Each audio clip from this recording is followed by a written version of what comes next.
அத்தியாயம் 1. அதிகாலை நேரம். அழகான காலை பொழுதில் அந்த மதுரை மாநகரில் அன்று அழகர் ஆற்றில் இறங்கும் நாள் என்பதால் அனைவரும் மகிழ்ச்சியும் சந்தோஷமுமாக இருந்தனர், இருவரை தவிர. சும்மாவா சொன்னாங்க மதுரையை தூங்கா நகரம்னு? அதற்கு ஏற்றாற்போல் அங்கு அனைத்து கடைகளும் செவ்வனே இயங்கிக் கொண்டிருந்தது. வண்டிகளும் ரோட்டில் இந்த பக்கம் அந்த பக்கம் என எந்த நேரமும் போய்கொண்டே இருந்தது. அந்த ரோட்டில் இருந்து சற்று தள்ளி ஒரு நடுத்தரமான வீடு ஒன்று இருந்தது.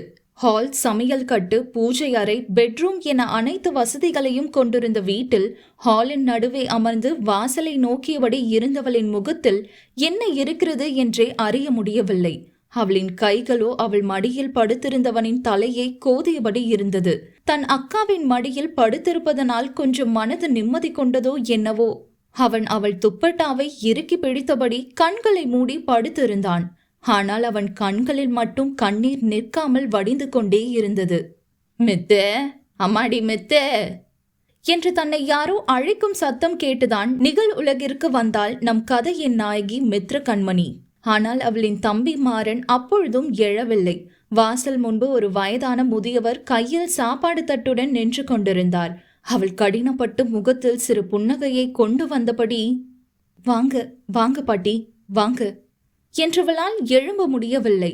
அவள் மடியில்தான் அவள் தமையன் படுத்திருக்கிறானே. பரவாயில்ல கண்ணு, நீ உக்காரு, எழும்ப வேண்டாம், நானே வரேன் என்றவர் அவளின் அருகே சென்றார். உட்காருங்க பாட்டி. கண்மணி அருகே அமர்ந்து அவளின் தலையை வாஞ்சையாக தடவி கொடுத்தார் அவர். என்னடா கண்ணு, நீயே இப்படி உடைஞ்சு போயிருந்தா மாறனுக்கு யார ஆறுதல் சொல்லுவா? என் கண்மணி எப்பவுமே சும்மா பெண் சிங்கம் மாதிரி கர்ஜனையோட நிக்கிறவ. நீ இப்படி இருந்தா எப்படிடா? அவளிடம் அமைதி. நடந்து முடிஞ்சதை இனி யாராலையும் மாத்த முடியாதுடா. உங்களுக்கு நடந்தது பெரிய இழப்பு தான். ஆனா இனி நீ தானே கண்ணு எல்லாத்தையும் பார்த்துக்கணும். இன்னும் எத்தனை நாள் 2 பேரும் இப்படி பச்சை தண்ணி கூட பல்லுல படாம இருப்பீங்க? மாறன் பசி தாங்க மாட்டான் கண்ணு, உனக்கு தெரியாதா என அவர் மெல்ல அவளின் தலையை கோதி கொண்டிருந்தார். ஆனால் அவளிடம் இருந்து எந்த வார்த்தையும் வரவில்லை. அவள் இதழ் சிறு விரக்தி புன்னகையை உதிர்த்தது. அவர் கூறியது உண்மைதானே. மாறன் பசி தாங்க மாட்டான் என்பதை உணர்ந்தவள், சரிங்க பாட்டி, நாங்க சாப்பிடுறோம், நீங்க போங்க, உங்களுக்கு நேரம் ஆயிடுச்சு இல்லையா? அவளின் நெற்றியில் முத்தமிட்டவர், நீயும் சாப்பிடு கண்ணு, நான் ராத்திரி வரேன் என மெல்ல நடந்து அந்த வீட்டை விட்டு வெளியேறினார். அவர் கொடுத்த சாப்பாடு தட்டினை ஓரம் தள்ளி வைத்தவள் கலைந்து கிடந்த தனது கூந்தலை அள்ளி கொண்டையிட்டாள்.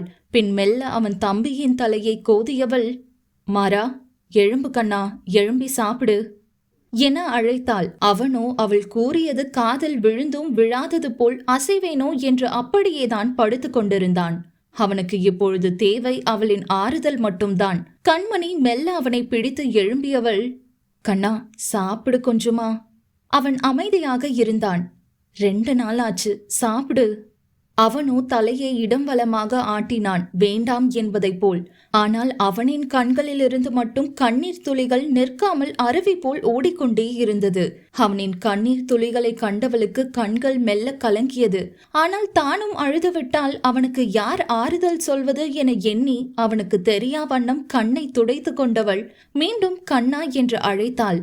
நானும் சாப்பிடல கண்ணா, எனக்கு பசிக்குது, நீ சாப்பிட்டாதானே நான் சாப்பிட முடியும் என்றாள் மெல்ல. தன் அக்கா இன்னும் சாப்பிடவில்லை என்றதும் கலங்கிய விழிகளுடன் வேகமாக கண்ணை துடைத்து கொண்டவன் ஆ என வாயை காட்டினான். தனக்காகத்தான் அவன் சாப்பிடுகிறான் என்று அறிந்தவள் சாப்பாட்டினை பிசைந்து அவனுக்கு ஊட்டினாள். அவன் சாப்பிட்டு முடித்ததும் தானும் சாப்பிட வேண்டும் என்பதை மறந்தவள் கையை கழுவ எழுந்தாள். அப்பொழுது, அக்கா என்ற தம்பியின் அழைப்பில் கண்மணி என்னவென்பது போல் திரும்பி பார்த்தாள். மாறன் கையில் சாப்பாடு தட்டுடன் அவளுக்கு ஊட்டுவதற்காக சாப்பாட்டை பிசைந்து அவள் வாயின் முன்பு நீட்டியபடி நின்றான். அவ்வளவுதான். இவ்வளவு நேரம் இழுத்து பிடித்து வைத்திருந்த அவளின் அழுகை கரை புரண்டு ஓடியது. பின் அழுகை வராதா என்ன? மாறன் முதல் முறை அவளை அக்காவென்று அழைத்திருக்கிறான். அவள் கண்களை துடைத்து விட்டவன், சாப்பிடுக்கா என்று அவள் வாயில் உணவை ஊட்டினான். இதனை காணும் யாரும் கண்டிப்பாக கண்கலங்கிதான் விடுவர். சிறகடித்து பறந்து சிரிப்பை மட்டுமே கண்ட அந்த வீடு சில மாதங்களாகவே துக்கத்தை மட்டும்தான் கண்டு வருகிறது. இவ்வளவு பெரிய இழப்பை தான் அடைவோம் என இருவரும் தனது வாழ்விலும் எண்ணி இருக்க மாட்டார்கள். ஆம், மித்துவின் தாயும் தந்தையும் ஒரு வாரம் முன்புதான் மண்ணுலகை விட்டு உயிர் நீத்தனர். ஒரே நேரத்தில் இருவரின் இழப்பையும் தாங்க முடியாத இருவரும் கடந்த ஒரு வாரமாக இப்படிதான் இருக்கிறார்கள். இத்தனை சோகத்துக்கு நடுவே இன்னும் அவர்களை சோகத்தில் ஆழ்த்த அந்த வீட்டின் முன்பு மின்னல் வேகத்தில் வந்து நின்றது ஒரு ஆடி கார் ஒன்று. அத்தியாயம் 2. மித்துவும் மாறனும் வீட்டின் முன்பு கார் வந்து நிற்கவும் ஒருவரை ஒருவர் பார்த்து கொண்டபடி வாசல் முன்னே சென்றனர். அங்கே அந்த வெள்ளை நிற காரில் இருந்து கார் கதவை திறந்து கொண்டு கொஞ்சம் கொழு கொழுவென உடல்வாகுடனும் எலுமிச்சை நிறத்துடனும் இறங்கினாள் ஒரு பெண். பார்த்தாலே சொல்லிவிடுவார்கள் அவள் அமைதியின் சிகரம் என்று. ஆம், கோபம் என்றால் எங்கு கிடைக்கும் அது என்றுதான் கேட்டு வைப்பாள் அவள். அந்த அமைதியான முகத்தில் அத்தனை சோகம், அவ்வளவு ஒரு பயம் குடிக்கொண்டிருந்தது.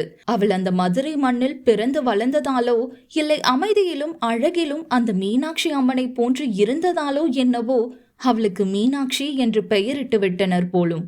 அவள் கைகள் மெல்ல அவளின் மேடிட்ட வயிற்றை பிடித்திருந்தது. ஆம், அவள் 5 மாதம் கருவுற்று இருக்கிறாள்.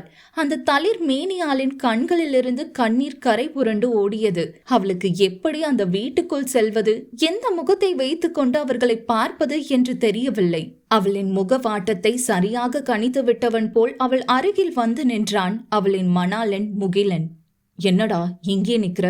அவங்களை எப்படி பாக்குறதுன்னு கஷ்டமா இருக்கா என்று மெல்ல அவளை அணைத்தவாறு நின்றான் அவள் கணவன். தனது முகவாட்டத்தை கொண்டே தனது மனதை கண்டு கொண்ட கணவனை எண்ணி பூரிப்பு கொண்டவள், எனக்கு கஷ்டமாய் இருக்குங்க, நான் எப்படிங்க அவங்க மூஞ்சில முழிப்பேன்? மீனாட்சி, நீ தான் இப்போ அவங்களுக்கு ஆறுதல் சொல்லணும். உன் மேல கோவமா தான் இருப்பாங்க. அவங்க திட்டினாலும் அதை மனசுல வச்சுக்காத கண்ணு என்று முகிலனின் பாட்டி அவள் தலையை மெல்ல கோதியபடி சொன்னார். முகிலனின் மொத்த குடும்பமும் அங்குதான் நின்றது. முகிலன் தாத்தா வேலன், பாட்டி தேவகி, அப்பா கந்தசாமி, அம்மா கோதை, தங்கை இந்துமதி என அனைவரும் அங்குதான் இருந்தனர். அவன் உடன் பிறந்தவனை தவிர யார் என்ன சொல்லி ஆறுதல் படுத்தினாலும் அவளுக்கு தானே தெரியும் அவளின் மனது படும் பாட்டை. தன் தங்கையை பற்றி அறிந்தவள் அல்லவா அவள்? மீனாட்சியின் உடன் பிறந்தவர்கள்தான் மித்துவும் மாறனும். அமைதியின் மறு உருவம் மீனாட்சி என்றால் அதற்கு நேர் எதிர் மித்து. எரிமலையின் மறு உருவம் என்றுதான் சொல்ல வேண்டும் அவளை. கோபம் வந்தால் அவ்வளவுதான், சுனாமி போன்று ஒரு ஆட்டிவிட்டுதான் செல்லும். யாரையும் 10 அடி தள்ளி நிறுத்துபவள். அக்கா கொஞ்சம் கொழு கொழுவென இருந்தால் இவளோ ஸ்லிம் பாடி. அவளின் அங்க வளைவுகள் அவளின் தனி அழகு என்றுதான் கூற வேண்டும். மீனாட்சி சேலை தாவணி என்று சுத்தினால் இவளோ சுடிதார் ஜீன்ஸ் என்று சுத்துவாள். மித்துவுக்கு சேலை தாவணி என்றால் அலர்ஜி. அவளை யாரும் அடக்க முடியாது. அவள் தந்தையை தவிர தந்தை மேல் அலாதி பிரியம் கொண்டவள். அக்கா மீனாட்சி மீதும் தம்பியின் மீதும் அவ்வளவு அன்பு வைத்திருந்தாலும் வெளியே காட்டிக்கொள்ள மாட்டாள். அவளின் அன்பு கூட சில நேரம் கோபமாக தான் வெளிப்படும். அதனாலேயே மாறனுக்கு மீனாட்சி மீது பாசம் அதிகம். மித்து மீதும் பாசம் அதிகம்தான், ஆனால் காட்டிக்கொள்ள மாட்டான். இருவருக்கும் எப்பொழுதும் சண்டைதான் வரும். அவ்வளவு ஏன், அவளை அக்கா என்று அழைத்ததே இன்றுதான். மீனாட்சிக்கும் மித்துவுக்கும் ஒளிவு மறைவு என்பதே கிடையாது. ஆனால் அது பொய் என்பதை நிரூபித்து விட்டல்லவா தன் முன்னால் நின்று கொண்டிருக்கிறாள். எவ்வளவு பாசம் வைத்திருந்தாலோ அதைவிட பன்மடங்கு கோபமும் வெறுப்பும் அல்லவா இருக்கிறது இப்பொழுது. மித்துவும் மாறனும் வாசலில் நின்றபடியே யார் வந்திருக்கிறார்கள் என எட்டி பார்க்க அங்கு நின்று கொண்டிருந்த மீனாட்சியை பார்த்ததும் இவ்வளவு நேரம் இருந்த இலகுத்தன்மை முற்றிலும் மறைந்து கண்கள் இரண்டும் இப்பவே அவளை எரித்து விடுவது போல் கோபத்தில் சிவந்தது மித்ராவுக்கு. கை முஷ்டியை மடக்கியும் பற்களை கடித்தபடியும் தனது கோபத்தை அடக்கி கொண்டு நின்றாள் பெண்ணவள். யாரை இனி தன் வாழ்நாளில் பார்க்கவே கூடாது என்று எண்ணினாலோ அவளேதான் அங்கு நின்று கொண்டிருந்தாள். மாறன் முகத்திலும் அத்தனை கோபம் வெறுப்பு. அவளை பார்க்க கூட பிடிக்காமல் முகத்தை திருப்பிக் கொண்டான். தன் ஆசை தம்பி தன்னை பார்க்க கூட பிடிக்காமல் முகத்தை திருப்பிக் கொண்டதைக் கண்டு மீனாட்சி மனது குற்ற உணர்ச்சியில் அவளை குத்தி கிழித்தது. மெல்ல திக்கி திணறி மித்ரா என்று அழைத்தாள் அக்காக்காரி. தன் பெயரை கூட அவள் கூப்பிட விரும்பாதவள் கையை நீட்டி வேண்டாம் என்பது போல் சைகை செய்தாள். அவ்வளவுதான். மீனாட்சி உதடுகள் அப்படியே மூடிக்கொண்டது, அவளையும் அறியாமல். தங்கை கோபம் அறிந்தவள் ஆயிற்றே. எங்க வந்த? இன்னும் உசுரோட இருக்குமா இல்ல செத்துட்டோமான்னு பார்க்க வந்தியா? தங்கையின் வார்த்தையை தாழ முடியவில்லை அவளால். என்ன மன்னிச்சிருங்க என அழுதபடியே திக்கி திணறி மன்னிப்பு கேட்டாள். மன்னிப்பா? அதை கேட்டு என்ன பண்ண போற? சொல்லு, அது கேட்டு என்ன பண்ண போற? அவளின் வார்த்தைகள் நிதானமாகவும் அதே சமயம் அழுத்தமாகவும் வந்து விழுந்தது. மீனாட்சியிடம் பெருத்த அமைதி. பேசுடி, இப்பவாச்சும் பேசு. நான் உன்னை மன்னிச்சுட்டா எங்க அம்மா எங்க அப்பா திரும்ப வந்துடுவாங்களா? எங்க என்ற வார்த்தையை அழுத்தி சொன்னாள். அதுவே சொன்னது நீ எங்களில் ஒருத்தி இல்லை என்பதை. நீ ஒருத்தரை காதலிக்கிறேன்னு முன்னாடியே அப்பா கிட்ட சொல்லியிருந்தா அவர் வேண்டான்னு சொல்லிருக்க மாட்டாரே. கல்யாணத்துக்கு முன்னாடி நாள் ஓடி போய் அவரை ஊரு முன்னாடி கூனி குறுக வச்சு அவங்கள மொத்தமா கொன்னு பொதிச்சிட்டியே. அவள் வார்த்தைகள் அழுத்தமாக வந்து விழுந்தது. தங்கையின் வார்த்தையில் கூனி குறுகி நின்றாள் பேதை. கண்ணீர் மட்டும் நிற்கவில்லை. அவள் சொல்வதும் சரிதானே. பொதிச்ச இடத்துல புல்லு முளைச்சிருக்கோம், பாத்துட்டு போலான்னு வந்தியா? அவங்க முகத்தை கடைசியா பார்க்க கூட தோணல. இப்ப மட்டும் எதுக்கடி வந்த? இன்னும் 2 பேர் இருக்காங்க, அவங்களையும் கொன்னு பொதிச்சிட்டு போலான்னு வந்தியா? உன் மூஞ்சிய பார்த்தா கூட பாவுண்டி என்றவளின் பார்வை அவள் வயிற்றில் விழுந்தது. தன் தங்கையின் பார்வை செல்லும் இடத்தை கண்டவள் தான் கர்ப்பமாக இருப்பதை அறிந்தால் கண்டிப்பாக அவள் கோபம் குறையும் என்று நினைத்தாள். மித்து, நான் கர்ப்பமா இருக்கேன்டி, நான் அம்மாவாக்க போறேன்டி என்று புன்னகை முகத்துடன் சொன்னாள். மித்ரா மெல்லிய புன்னகையை உதிர்த்தாள். அவளின் புன்னகையை கண்ட மீனாட்சி அவள் எப்படியும் சமாதானம் ஆகிவிடுவாள் என எண்ணிவிட்டாள் போலும். ஆனால் அது கேலி புன்னகை என்பதை பின்பு தாமதமாகவே அறிந்தாள். அத்தியாயம் 3. அந்த கேலி புன்னகையுடனே மீனாட்சியை பார்த்த மித்துவோ, எத்தனை மாசம் என்றாள். 5 மாசம். கல்யாணம் ஆகி? அவளின் கேள்வி எதற்கு என்று அங்கிருந்த அனைவருக்கும் புரிந்தது. அந்த கேள்வியில் முழுவதும் கூனி குறுகிய மீனாட்சிக்கு எப்படி பதில் கூறுவது என்றே தெரியவில்லை. என்ன கேட்டதுக்கு பதில் காணோம்? எத்தனை மாசம்னு கேட்டேன். அவளின் வார்த்தைகள் பொறுமையாக தான் வந்தது. முகத்தை குனிந்து கொண்டவாறே பதில் சொன்னாள் மீனாட்சி. 3 மாசம். இதுக்கு பேர் என்ன தெரியுமா என மேற்கொண்டு பேச வந்தவள் அங்கு நின்று முகிலனின் தங்கையை கண்டாள். அவள் சிறு பெண். அவள் முன் இதை சொல்ல வேண்டாம் என்று எண்ணி அப்படியே அமைதியாகிவிட்டாள்.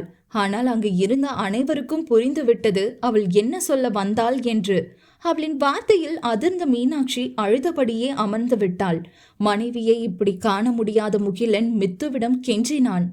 மித்து, ப்ளீஸ், போதும். நாங்க பண்ணது தப்புதான். அதுக்கு நீ எனக்கு என்ன வேணாலும் தண்டனை கொடு. ஆனா அவளை எதுவும் சொல்லாத. அவ என் வாரிசு சுமக்குறா. அவ அம்மாவாக போறா என்றான்.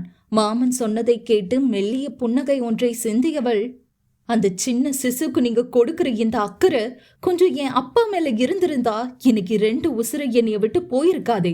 வயசுல என்னை விட மூத்தவருங்கிற ஒரே காரணத்தாலும், ஏதோ அவ இந்த வீட்டுல பிறந்ததாலையும், அவ மேல நாங்க பாசம் வச்சதாலையும் உங்களை சும்மா விடுறேன். இன்னொரு வார்த்தை பேசுனா மரியாதை கெட்டுடும் என்று பல்லை கடித்தாள் மித்ரா. அக்கா, அவங்க கிட்ட எதுக்காக நின்னு பேசிக்கிட்டு இருக்கீங்க? அவ முகத்துல முழிக்கிறது கூட பாவம். அவ இங்க நின்னா நம்ம அப்பா அம்மா ஆத்மா கூட சாந்தி அடையாது. அவங்க நின்ன இடத்த டெட்டால் போட்டு கழுவுக்கா என்று முகத்தில் அறிந்தார் போல் சொன்னான் மாறன். எனக்கு ஒரே ஒரு அக்கா மட்டும்தான். இதுக்கு முன்னாடி அக்கான்னு ஒருத்தி இருந்தா. ஆனா அவ செத்து 3 மாசம் ஆச்சு. இனிமே சொந்தம்னு சொல்லி யாரும் இந்த பக்கம் வரமாட்டாங்கன்னு நினைக்கிறேன். ரோஷோன்னு ஒன்னு இருந்தா வரமாட்டாங்க என்றவன் வேக எட்டுடன் வீட்டுக்குள் சென்று விட்டான். தம்பி சொன்னதை கேட்டு மீனாட்சி மேலும் கதறி அழுக தொடங்கினாள். அவள் இப்படியே அழுது கொண்டிருந்தால் அவள் உடம்புக்கு நல்லதில்லை என்று முகிலனும் அவன் தங்கையும் அவளை வலுக்கட்டாயமாக காருக்குள் அழைத்து சென்றார்கள். அனைவரும் காரில் ஏறியதும் முகிலனின் தாய் கோதையின் பார்வை மட்டும் மித்து மீது தீர்க்கமாக விழுந்தது. அதை மித்துவும் கவனித்தாள். அந்த கார் அந்த வீட்டை விட்டு நகரும் வரை அவர் பார்வை அவளை விட்டு நகரவில்லை. அவர் சென்றதும் கதவை அடைத்தவளுக்கு மெல்ல கண்ணீர் துளிகள் அரும்பியது. எப்படி இருந்த வீடு! சிரிப்பொலி சிதறி கிடக்கும் வீட்டில் இப்படி கண்ணீர் அருவியாய் ஓடுவது ஏன்? கலங்காதே கண்மணியே, உன் கண்ணீர் துடைக்க நான் வருவேன். புலம்பல் ஏனோ கண்மணியே, உன் புன்னகையாய் நான் வருவேன். துணிந்து நெல் கண்மணியே, உன் துணையாக நான் வருவேன். கொஞ்சம் பொறுத்துக்கொள் கண்மணியே, உன்னை கொள்ளை கொள்ள நான் வருவேன் என்ற கவிதையை ரசனையாக படித்து கொண்டிருந்தான் விசாலன். அப்பொழுது டம் என்று அவன் மேல் வந்து விழுந்தது ஒரு தேங்காய். அவன் அலறி அடித்துக்கொண்டு அம்மா என்று கத்தியபடி, எந்த வெண்ணெய் என் மேல தேங்காயை தூக்கி போடுது என்று சுற்றி முற்றிலும் தேடினான். அப்பொழுதுதான் அங்கு ருத்ரமூர்த்தி போல் நின்று கொண்டிருந்த தன் உயிர் தோழன் கிருஷ்ணவேந்தனை கண்டான். மாப்ள நீயா என்று வார்த்தைகள் தந்தி அடித்தது அவனுக்கு. அவனை பயத்துடனே பார்த்து கொண்டிருந்தான் விசாலன். நம்ம ஹீரோ என்ட்ரி தானுங்க. அவன் அருகில் நெருங்கி வந்த வேந்தனோ, டே வெண்ண, எம்புட்டு தைரியம் இருந்தா எனக்கு கேட்குற மாதிரி கவிதைய படிப்ப? எனக்கு இதெல்லாம் பிடிக்காதுன்னு தெரிஞ்சும் வேணும்னே தினமும் இப்படி பண்ணி ஏன் என்கிட்ட அடி வாங்குற என்று அவன் சட்டையை பிடித்து தூக்கினான். அடே மாப்ள, என்னை இறக்கி விடுடா. அடே, மேல இருந்து பார்க்க அப்படியே அர்னால்டுக்கு அண்ணன் மக மாதிரியே இருக்குடா. டேய் விடுடா மாப்ள. இனிமே இந்த மாதிரி பண்ணுவியா?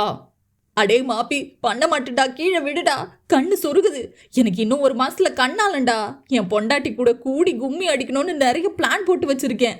அதுல ஜேசிபியை வச்சு மண்ணள்ளி போட்டுடாதடா. போய் தொலை என அவனை கீழே விட்டவன், இங்க பாரு, நண்பனு கூட பார்க்க மாட்டேன். அவனை கை காலை முறிச்சு கரையானுக்கு படையல் போட்டுருவேன். இன்னொரு முறை காதல் கவிதை, காதல் பாட்டு இந்த மாதிரி ஏதாவது ஒலரிக்கிட்டு திரிஞ்ச அவ்வளோதான் என்று மிரட்டியவன் வேஷ்டியை மடக்கி கட்டி கைகளில் மின்னிய தங்க காப்பினை மேலே ஏற்றி விட்டபடி வயலை நோக்கி நடந்தான்.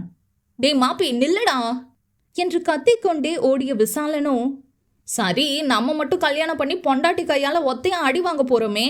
நம்ம மாப்பி சிங்களா சிங்கி அடிக்கிறானே, அவனையும் சேர்த்து நம்ம கழகத்துல ஈடுபடுத்தினா அவனும் ஏதோ பொண்டாட்டி சேலையை துவைக்கிறது சமையல் பண்றதுன்னு பிஸியா இருப்பானேன்னு ஒரு நல்ல எண்ணத்துல பண்ணா நீ அதை புரிஞ்சுக்காம என்னை போட்டு தலை பாக்குறியடா. வேந்தன் விசாலனை முறைத்தபடியே கையை முறுக்கினான். ஐயோ, அடுத்த ரவுண்டுக்கு ரெடி ஆகுறானே. அடிச்ச மாப்பி, நான் சும்மா தமாசா பேசினத நீ உண்மைன்னு நம்பிட்ட போல. எனக்கு தெரியும் மாப்பி, நீ இம்புட்டு நீளத்துக்கு முடியெல்லாம் வளர்த்துக்கிட்டு நல்ல முனிவர் மாதிரி ஆலமரத்து அடியில உட்காந்து பெரிய முனிவர் ஆயிடுவேன்னு என்று பல்லை காட்டினான். வேந்தனோ அதை கண்டு கொள்ளாமல் அங்கு வேலை செய்து கொண்டிருந்த ஒருவரை பார்த்து, டே மாடா, உன்னை அப்பவே வரப்பு அடைக்க சொன்னனே, அதை அடைக்காம என்னடா பண்ற என சத்தம் போட்டான். ஐயா, இதோ அடைக்கிறேனுங்க என பம்பை கொண்டு பதில் சொன்னான் அவன். இல்ல, மழை வராப்புல இருக்கு, நாடி ஆயிப்போச்சு, நீ வீட்டுக்கு கிளம்பு. ஐயா, நான் அடைச்சிட்டே போறேனுங்க. டேய், உனக்கு ஒரு முறை சொன்னா புரியாதா? நரமாச பொண்டாட்டிய வீட்டுல வச்சுக்கிட்டு இங்க எம்புட்டு நேரம் நிப்ப? நீ வீட்டுக்கு கிளம்புடா முதல்ல என்றவன் சட்டையை கழட்டினான். வேஷ்டியை மேலே இழுத்து கட்டியவன் மம்முட்டியை எடுத்து வரப்பை அடைக்க சென்றான். உடற்பயிற்சியின் பலனாலும் வயல் காடுகளில் கடுமையாக உழைப்பதின் பலனாலும் அவனின் கை புஜங்களும் உடம்பும் விசாலன் கூறியது போல அர்னால்ட் அண்ணன் மகன் என அர்னால்ட் போலதான் இருந்தது. அவன் கேசம் அலையென நெற்றியில் விழுந்து அவனின் அழகை மெருகூட்டி கொண்டிருந்தது. கழுத்தில் மின்னிய தங்க செயினும் கைகளில் மின்னிய தங்க காப்பை பார்த்ததும் கூறிவிடுவர், இவன் அக்மார் கிராமத்து காளை என. அவன் 29 வயது இளம் காளை. அங்கு இருந்த பல கிராமத்து பைங்கிலிகளின் கனவு கண்ணன் அவன். ஆனால் அவன்தான் யாரையும் ஏறெடுத்து பார்ப்பது என்ன, அவர்கள் பக்கம் திரும்புவது கூட இல்லை. இதோ வேலை முடிந்த அந்த வயல் வரப்பில் சென்று கொண்டிருந்த பெண்கள் அவன் கட்டுடல் மேனி கண்டு கண்கள் இமைக்க மறந்து அந்த வயல் வரப்பில் சாய்ந்ததை எங்கு போய் சொல்வேன். அத்தியாயம் 4. டேய் மாப்ள என்று அவனின் தோலை தொட்ட விசாலன் கண்களில் இம்முறை உண்மையான வருத்தம். ஏன்டா இப்படி பண்ற? அம்மா தினமும் வருத்தப்படுறாங்க என்கிட்ட சொல்லி. நடந்ததையே நினைச்சு எத்தனை நாள் இப்படியே இருப்ப? உனக்குன்னு ஒரு வாழ்க்கை வேண்டாமா? ஒரு துணை வேண்டாமா? உனக்கு அப்புறம் பிறந்தவனுக்கு கண்ணான ஆகி குழந்தை பிறக்க போகுது. ஆனா இன்னும் உனக்கு ஒரு கல்யாணம் ஆக மாட்டேங்குதுன்னு ரொம்ப வருத்தப்படுறாங்க என்று உண்மையான வருத்தத்துடன் சொன்னான். வேந்தன் எதுவும் கூறவில்லை. வேந்தன் முகிலனின் உடன் பிறந்த அண்ணன். முகிலனை விட 2 வயது பெரியவன்தான் வேந்தன். இந்துமதி இப்பொழுதுதான் 12ஆம் வகுப்பு படிக்கிறாள். வேந்தனிடம் அவர்கள் வீட்டில் இருக்கும் யாரும் பேசுவதில்லை. அவன் அவர்கள் களத்து வீட்டில்தான் தங்கி இருக்கிறான். சாப்பாடு கூட அங்கு வேலை செய்பவர்கள் தான் செய்து கொடுப்பர். அவன் அவனின் தாயிடம் மட்டுமே பேசுவான். என்னமோ மாப்பி, கொஞ்சம் யோசிச்சு முடிவெடு என்று அங்கிருந்து கிளம்பி விட்டான் விசா. தனது ராயல் என்ஃபீல்ட் பைக்கில் சென்று கொண்டிருந்த வேந்தனின் எண்ணம் யாவும் 2 வருடங்களுக்கு முன் சென்றது. அவளுக்கென அம்பாசமுத்திர ஐயர் ஹோட்டல் அல்வா மாதிரி என்ற பாட்டு சத்தம் அந்த ரேடியோவின் வழியாக அந்த மண்டபத்தில் இருந்த அனைவரின் காது சவ்வினை கிழித்து கொண்டிருந்தது. யப்பா, பொண்ணு வீட்டுல இருந்து பொண்ணு அழைச்சு வந்துட்டாங்க, வந்து ஆர்த்தி எடுங்க என மாப்பிள்ளை வீட்டார் சத்தம் போட மாப்பிள்ளையின் தாயார் கோதையும் சில பெண்மணிகளும் ஆரத்தி தட்டுடன் வாசல் நோக்கி ஓடினர். மாப்பிள்ளை வேந்தனோ அவன் அறையில் அமர்ந்திருந்தான். அவனை சுற்றிலும் வட்டமாக அமர்ந்திருந்த அவனின் நண்பர்கள் அவனை கேலி செய்தே ஒரு வழி ஆக்கிவிட்டனர். அவனுக்கு இந்த காதலில் பெரிய நாட்டம் இல்லை. கல்யாணம் ஆன பிறகுதான் என் மனைவியை காதல் செய்வேன். என்னை விட இந்த உலகில் யாரும் காதல் செய்து இருக்கவும் கூடாது, இனி செய்யவும் முடியாத அளவிற்கு காதலிப்பேன் என்று எப்பொழுதும் கூறுவான். இன்றும் அப்படிதான். இதோ விடிந்தால் கல்யாணம். ஆனால் இன்னும் அவளின் மனைவியாக போறவளின் முகத்தை கூட அவன் இன்னும் பார்க்கவில்லை. என் அம்மாக்கு பிடிச்சா போதும், அவ எப்படி இருந்தாலும் கல்யாணம் செஞ்சுக்கிறேன் என சொல்லிவிட்டவனுக்கு ஒரு முறை அவள் முகத்தை பார்க்க அவன் மனம் விரும்பியது. பெண் வீட்டார் வந்து விட்டார்கள் என்ற சத்தம் கேட்டதும் அவனின் ஆசை இன்னும் அதிகரித்தது. அவனின் முகத்தை வைத்தே அதை கண்டு கொண்ட விசாலன், என்னமாப்பி, தங்கச்சி கூட பேசணுமா என்றான் சிரிப்புடன். அவன் சிறு வெட்கத்துடன் ஆமாம் என்பது போல் தலையை அசைத்தான். டேய், என் மச்சானுக்கு வெட்கம்லாம் வருது. ஐயோ, இதை இம்புட்டு நாள் எங்கடா ஒளிச்சு வச்சிருந்த, சும்மா அல்லது மச்சான் என அவனை ஒரு வழி ஆக்கிவிட்டனர். கண்டிப்பாக இப்பொழுது பெண்ணை பார்த்து பேச யாரும் ஒத்துக்கொள்ள மாட்டார்கள். அதனால் இரவு 12 மணி போல் பேசலாம் என முடிவு எடுத்து காத்திருந்தனர். அவர்கள் எதிர்பார்த்தது போல் 12 மணி ஆகியதும் அவனும் விசாவும் மெல்ல கதவை திறந்து கொண்டு வெளியே வர அங்கு அவனை நோக்கி ஓடி வந்தாள் பெண் ஒருத்தி. மாமா, உங்களை அக்கா கூப்பிட்டாங்க என வெறுமனை சொல்லிவிட்டு ஓடினாள். வேந்தனும் விசாவும் ஒருவரை ஒருவர் பார்த்து திரு திருவென விழித்து கொண்டனர். பல்லை இழித்து கொண்ட விசாவோ, எந்த அக்கா கூப்பிட்டாங்க என்றான். அந்த குழந்தையோ, உங்களை ஒன்றும் இல்லை, அவங்க வேந்தன் மாமாவை தான் மாடிக்கு வர சொன்னாங்க என்று நோஸ்கட் செய்தது. அதுதானே பார்த்தேன், என்னைய கூப்பிட்டாலும் உலகம் அழிஞ்சிடும். ஏ பாப்பா, யார் அந்த அக்கான்னு சொல்லாம போறியே. ஆனால் அந்த பாப்பா தான் எப்பவோ ஓடிவிட்டதே, பின் எப்படி பதில் சொல்லும்? டே மச்சான், நேரத்தை பாத்தியா? நாளைக்கு உனக்கு கல்யாணம். ஆனா உன்னைய ஒரு பொண்ணு கூப்பிடுது. நான் மொரட்டு சிங்கிளு, என்னைய எவ்வளவு கூப்பிட மாட்டேங்கிறா பொய்யான வருத்தத்துடன் சொன்னான். அடச்சி, கத்தாத, நீயே ஊரை குட்டி சொல்லிடுவ போல என விசா காலில் ஒரு உதை விட்டான் வேந்தன். நமக்கு எதுக்கு தேவையில்லாத வேலை, நம்ம கல்யாண பொண்ணு தேடி போவோம் என்றான் வேந்தன். ஏமாச்சி, ஒருவேளை இப்படி இருக்குமோ? எப்படி? அந்த பொண்ணுதான் இந்த பொண்ணா இருக்குமோ? எந்த பொண்ணு? அதுதான் மாப்பி, அந்த பொண்ணு. அவன் காலில் மீண்டும் ஒரு உதை விட்டவன், கொலை பண்ணிடுவேன், புரியுற மாதிரி சொல்லுடா என் தக்காளி. கோவப்படாத மாப்பி, ஒருவேளை கல்யாண பொண்ணே உன்னை கூப்பிட்டுருந்தா? என்னடா விசா சொல்ற? அப்போ அவதான் கூப்பிட்டுருப்பான்னு சொல்றியா? அட ஆமா மச்சான், எனக்கு அப்படிதான் தோணுது. வா, ஒரு எட்டு போய் பார்த்துட்டு வருவோம் என்று இருவரும் மாடி நோக்கி சென்றார்கள். அங்கு உறவினர்கள் அணைக்கட்டு போல் படுத்திருக்க, டேய் விசா, இவங்களை தாண்டி எப்படி போறது? இவங்க என்னடா இப்படி படுத்திருக்கானுங்க என்று தாடியை தடவினான் வேந்தன். டே மச்சான், எனக்கு என்னமோ இது நீ பொண்ணை பாத்துடக்கூடாதுன்னு உன்ற ஐயன், அதுதான் என்ற மாமன் புல்லுக்கட்டு மீசக்காரன் பண்ண வேலையாதான் இருக்கும்னு நினைக்கிறேன் அப்படிங்கிற. அட ஆமா மச்சான், அப்படிதான் இருக்கும் என்று இருவரும் முன்னேறி செல்ல, அப்பொழுது அங்கு உறங்கிக் கொண்டிருந்த ஒருவனோ தூக்கத்தில், நமிதா, நயன்தாரா, வாங்க வாங்க, தாங்க தாங்க என வாயை முத்தம் கொடுப்பது போல் குவித்து முணங்கி வைக்க, அதை கண்ட விசாவோ, கட்ன பொண்டாட்டிய நடுராத்திரி வீட்டுல விட்டுட்டு வந்துட்டு இங்க வந்து நமிதா நயன்தாரா கேக்குதோ, அதுவும் வாங்க வாங்க தாங்க தாங்கவா உன்னிய என்று அவன் குவித்து வைத்திருக்கும் உதட்டில் விட்டான் ஒரு உதை. அவ்வளவுதான். அவனோ ஆ என்றபடி மட்டை ஆகிவிட்டான். வேந்தன் அவனை கண்களாலே எரித்தபடி, ஏண்டா என்றான். விசாவோ வடிவேலு போல், வெறுப்பேற்றார் யோரானர் என்றான். இருவரும் மாடியை அடைந்தனர். அங்கு ஒரு பெண் நிலாவை பார்த்தபடி முதுக காட்டி நின்று கொண்டிருந்தாள். டேய், அந்த பொண்ணுதானா? வேந்தன் சந்தேகமாய் கேட்டான். அப்படிதான் மச்சி தெரியுது என்று சற்று டவுட் ஆகதான் சொன்னான் விசா. டேய், கொன்னுடுவேன், நீதான் அவளை பார்த்திருக்கல, ஒழுங்கா பார்த்து சொல்லுடா என பல்லை கடித்தான். டேய், திரும்பி நின்னா எப்படி தெரியும்? முன்னாடி பார்த்தா தானே தெரியும். ஏமா, கொஞ்சம் மூஞ்சியதான் காட்டேன் என சத்தமாக கத்திவிட்டான். டேய், கத்தாத என வேந்தன் அவன் வாயை அடைப்பதற்குள் அவர்கள் பேசியது அவளுக்கு கேட்டு விட்டது போலும். சடார் என திரும்பி விட்டாள். டே மச்சான், அதுதான்டா பொண்ணு, நீ பேசு, நான் யாராவது வராங்களான்னு பாக்குறேன் என கீழே ஓடிவிட்டான் விசா. அச்சோ, டே போகாத என்று இவன் கூறுவதற்குள் அவன் ஓடிவிட்டான். நாங்க வரட்டுமாங்க என அவள் கேட்க, இல்ல நானே வரேன் என்று வேந்தன் அவள் அருகில் சென்று நின்றான். அவள் முகத்தினை காணலாம் என அவன் நிமிர்ந்த நேரம், எனக்கு இந்த கல்யாணத்துல விருப்பம் இல்லைங்க என்ற வார்த்தை கேட்டு அந்த நொடியே உடைந்து விட்டான் வேந்தன்.